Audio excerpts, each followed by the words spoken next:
Good morning and welcome back. This is Crumbs Under the Table, Season 2, Episode 5. Today we're looking at Proverbs chapter 2.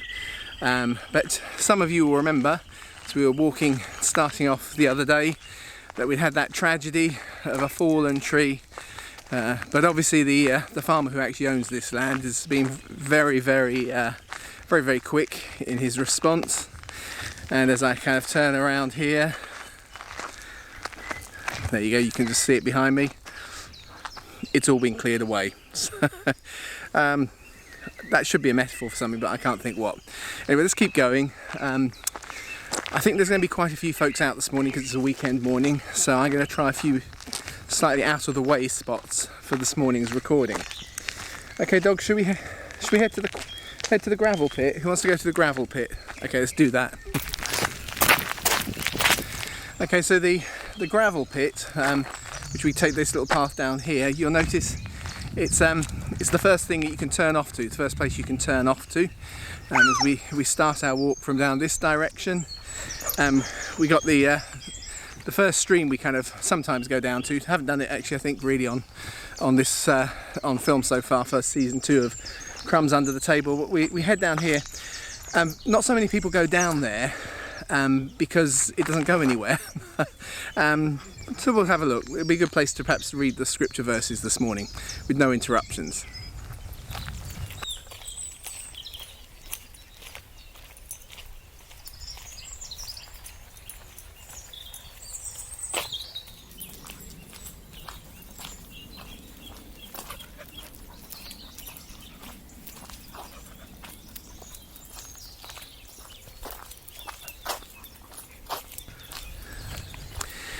Good, so because we're doing all of chapter 2 today, I'm not going to try and read every single verse, so let's think about it really, because in many ways chapter 2 is rerunning through what's been introduced in chapter 1, just giving it a slightly different angle.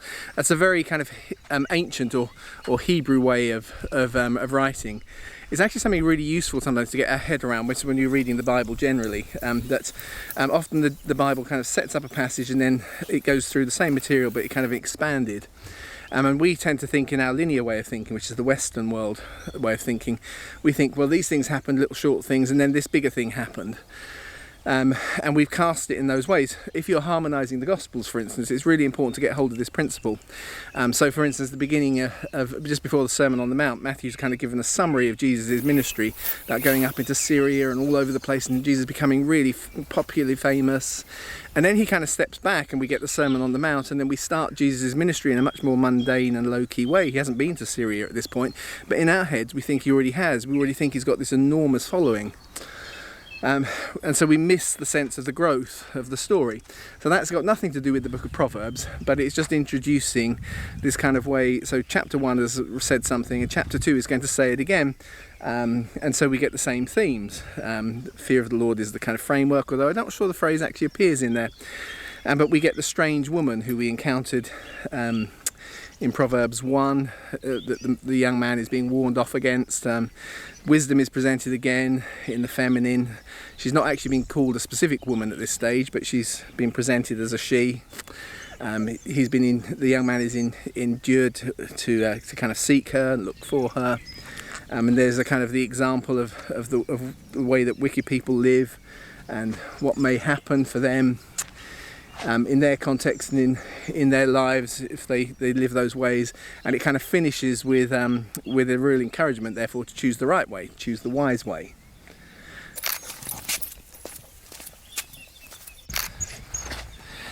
Good, so let's try and read the words to you this morning. As I say, I'll probably skim through them a little bit, but what I'll then do is I will give a long bit of footage of the dogs or something, and you can go and find your own Bibles and read them. So, my son, if you receive my words and store up my commandments within you, so as to turn your ear to wisdom and apply your heart to understanding. Yes, if you call out for discernment and lift up your voice for understanding, if you seek her as if she was silver and search for her as for hidden treasures, then you'll understand the fear of Yahweh. Oh, it is in there.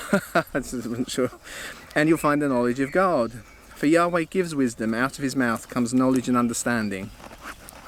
He lays up sound wisdom for the upright. He's a shield to those who walk in integrity. He guards the path of justice and preserves the way of the saints. Then you will understand righteousness and justice, equity and every good path. The wisdom will enter into your heart. And I think that's right in the middle of the chapter, and I think that's not insignificant. Wisdom will enter your heart. Jesus enters our heart. And knowledge will be more pleasant to your soul. Discretion will watch over you, understanding will keep you, to deliver you from the way of evil, from the men who speak perverse things, who forsake the paths of righteousness. Where are we? And who are crooked in their ways, and to deliver you from the strange woman. So she makes an appearance again. She's already made an appearance, and she becomes a kind of a contrast to wisdom, who's also personified as the female. And I think, as I said before, that's partly that's because this is being addressed in a male context, and they understand, if you like, the depths of desire that comes on, particularly when you're in young adulthood, to find that partner, to leave and cleave, as we were thinking about the other day. That you may work. None that go into her return again. So don't attain to the path. They don't, and keep to the path. Where I've totally lost that. Oh yeah. So delivered from the strange woman, forsakes the friends of her youth, and forgets the covenant of her God. So she doesn't keep. It's a kind of a dissolute type of life. None who go to her return again. In other words, it's a very slippery slope. Once you get caught into it, it's very difficult to get out of. So that you might walk in the way of good men and keep the paths of righteousness, for the upright will dwell in the land, and the perfect will remain in it. But the wicked will be cut off from the land, and the treacherous will be rooted out. And right here at the beginning of the book of Proverbs, we get a theme that you find regularly kind of reflected in the prophets and so on, which is actually there's something about success in life. Staying in the land, living in that space, living in that place, living in the promises of God. As we saw the other day, for God not to abandon us to the folly of our own ways of thinking. And so we need to stay with those things. We need to hold on to godly wisdom. Even if we don't hold on to God, at the beginning of wisdom it comes from Him, but you can live by His wisdom, and actually you'll benefit and do better if you live by His wisdom than if you try and do it some other way. If you just try and do it in your own way, because it works because you're human, not because you're a believer, even though it's sourced in Him. And so those who do, and so not surprisingly we see through history, which is why I worry for the Western world, who in the last kind of 10 years, last decade or so, have quite self-consciously cut their roots from their Christian heritage. Christian heritage may not be the same as a living faith, but it has its benefits. It has its benefits. Anyway, we're going to leave the quarry. We'll show you some other spaces where there may not be quite so many people as we've done in the past.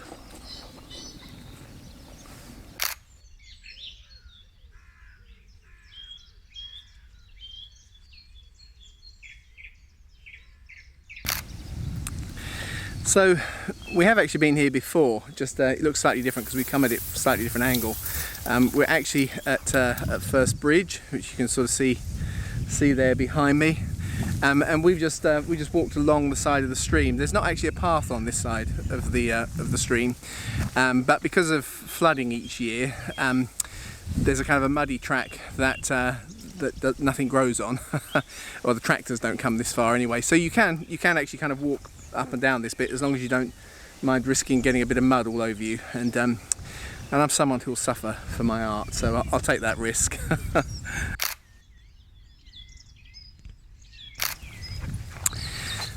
So, while Proverbs chapter 2 is similar to chapter 1, it introduces some new things. Oh look, I'm sinking in some mud already. It does introduce some new kind of elements, in particular verse 10, and that wisdom enters our hearts. And of course we talk about Jesus entering our hearts. 1 Corinthians 1:30.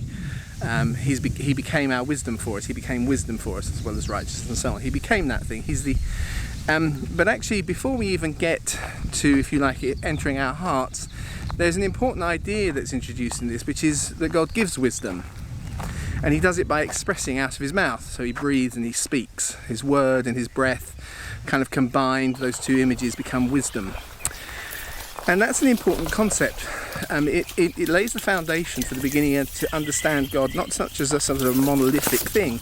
It may be monotheism we follow, but he is not a monolith. He has dynamism and structure and shape in who he is. And as we're going to see, that foundation of the idea that God has possessed wisdom and he can give it away means there's something about God's dynamic nature that is not simple to get our heads around. Now there's some interesting things actually, some interesting insects in the reeds. I'm going to see if I can get I'm sinking. Okay, I'm going to get close and see if I can capture them.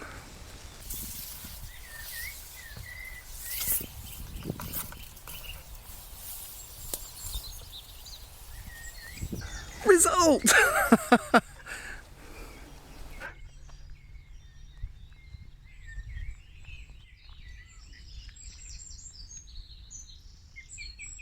Ba-ba-dum, dum, dum.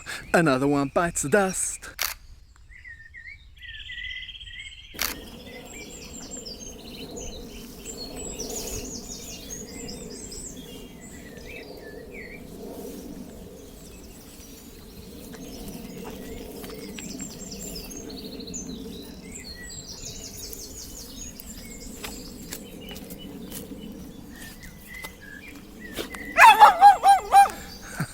So my feet are a bit muddy, but it was worth it. It was worth it. Just behind me down that track is the swimming pool that the dogs love, but they haven't noticed it yet because we've come at it from the other side. What I'm actually going to do is head up this way, which is again towards the trains. I think you can hear one just there in the background behind me. There's a really large field here, which at the right time of the year is absolutely awash with poppies. It's absolutely beautiful. But since they blocked off the other entrance or the other exit, it stopped being a thoroughfare. So it's a quite nice place to go if you want to get away from everybody. And it's a slightly wooded patch as well. So we'll head there. Oh, just actually what I was thinking, I just had a chance to kind of review what I just said. Because I missed out that verse. Well, there are a couple of things actually in that first section.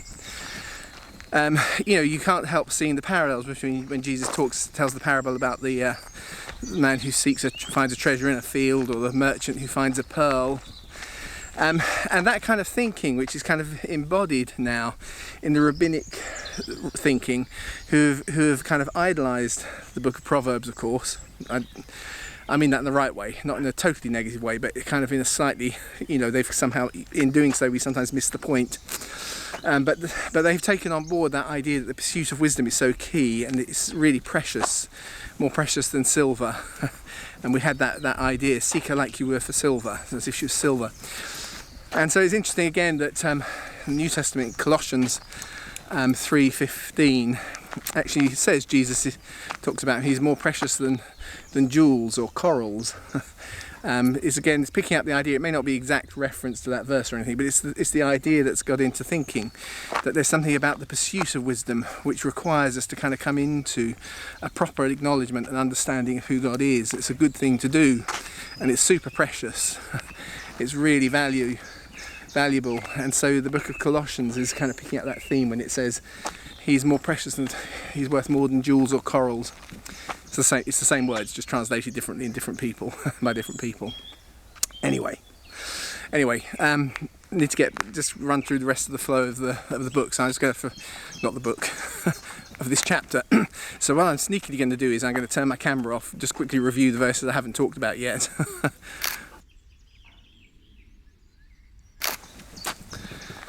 So kind of just running on then from verse 10, we get this kind of down to about 16. We get this contrast between men of perverse lips who will try to lead astray, and then we introduce the woman again who entices. And actually through most of human history, that's the way those who are dealing with decision making would think about it, because it's very male dominated. But of course it's equally true the other way. There's a kind of a dual thing going on here, which is there's something, if you like, there's the sugar that entices, but there's also the influence of other people. So just quickly, because we've touched on this before, the pursuit of pleasure doesn't lead to happiness naturally. Actually, it's one of the uniquely human things that we are able to plan and defer pleasure for the sake of something else, which we think of as well-being, shalom, our peace. Something that we can uniquely do, but it's not something that we instinctively do. So young children don't exhibit it. They can't resist the one marshmallow, for the sake of getting two. They try and sneak it. It's just one of those things. It's a famous experiment. Actually, there's also on famous experiment things. There's also a famous one that illustrates the power of influence of other people and what other people do. It's one of the US national parks, but I can't remember which one it was, that people used to take little bits of volcanic rock from it. So they put up a thing saying, please do not take home with you any kind of, it's fossilised wood, that was it, yes, fossilised bits of wood. If you find fossilised wood, please do not take them home. And then it said something like 11,000 people took a piece of fossilised wood home with them last year and will soon be running out of as a natural resource. And the weird thing was those posters actually meant more people took it. Because of a well-known psychological phenomenon that has been exploited by marketers and advertisers for generations, which is, even if there's something that we think that is a bit naughty that we shouldn't do, if we know other people are doing it, it gives us a reason why we can too. And so we get this kind of nice little kind of contrast between the things that kind of we have to learn maturity. We have to not be children who just have to take the marshmallow when it's there. We don't go after the things that are pleasurable just because they're there. But equally, we resist the temptation that, well, others are doing it, so it's all okay. But actually, we have to sow into that. We have to be deliberate about it. We have to nurture it, develop it, value it, highlight it, say it's worthwhile to do, because otherwise we will get drawn into those ways of thinking.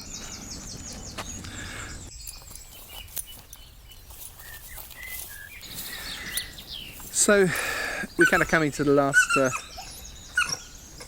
As soon as it's because he knows I'm talking to someone, and he wants the attention. Anyway, let's persevere. I've just got the last few verses to do, which kind of creates this contrast of life and death. Those who pursue wisdom and live by wisdom, they will dwell securely in the land, and so on. There's that promise of stability.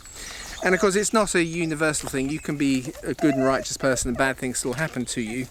But actually, fundamentally, you weight the probabilities in your favour when you kind of embody certain ways of living. And you equally, you weight the probabilities the other way. And it starts with the enticing the strange woman, or some translations the foreign. Because unfortunately, of course, in a Jewish context, fathers would look after their daughters. I say unfortunately, that's good that the fathers would look after their daughters. It was often women who are brought in very much the way that we have trafficking today.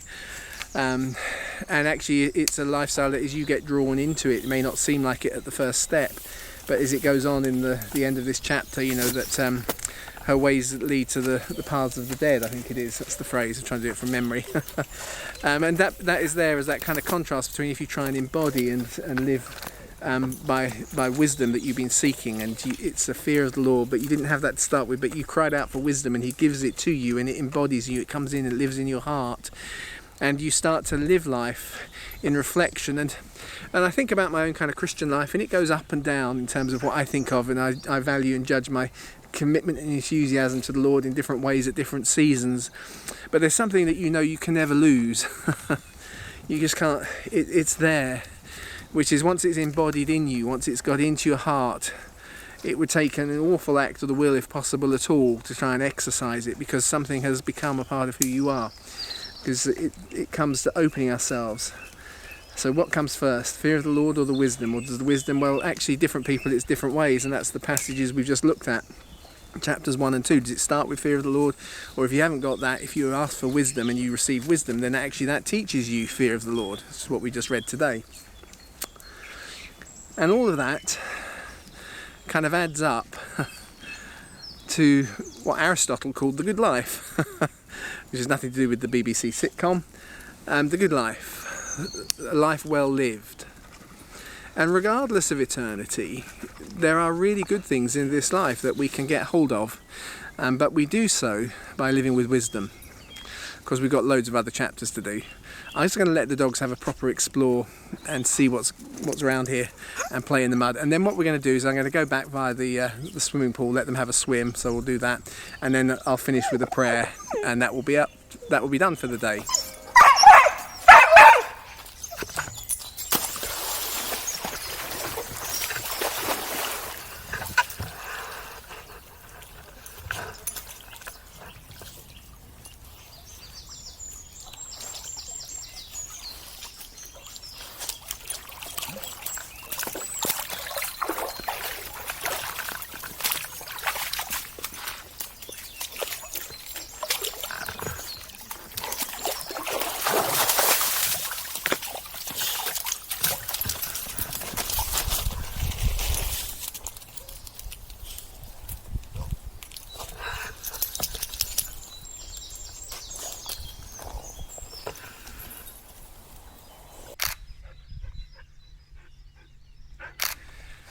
So hopefully you can see I've just tried taking some photos of it. That incredible dandelion head behind me. It's just amazing what you see if you just stop and take a moment and look. Kind of the intricacies. And Banjo's gone out there, he's probably just trampled all over it. It's absolutely beautiful in the kind of the structure you saw in it. It's kind of like something mathematical. Creation is an incredible thing. Creation is an incredible thing. It's an incredible thing. And it's always been part of Christian conviction that there, right the way back, you go through the early church, that there are two testimonies to the wisdom of God. His word, scripture, which is his special revelation. But that should never contradict with the order and testimony we see in his creation around us as well. And so it's worth taking time to contemplate on both, because he is as much the author of creation as he is of the Bible. In fact, that's an easier one for people to get their heads around, but so often as Christians we forget it. So Father, we just thank you for the testimonies you put around us, for the truth that you embed us in. And if we just take the time and the moments to open our eyes and open our hearts, then we do receive wisdom. Let the simple receive it. I don't know if that's a verse in there, but that's kind of the gist, isn't it? You can get it if you haven't got it. We have the mind of Christ. And there is a kite up in the sky. Let me see if I can turn my finger. Oh, it's probably... Let's see if I can...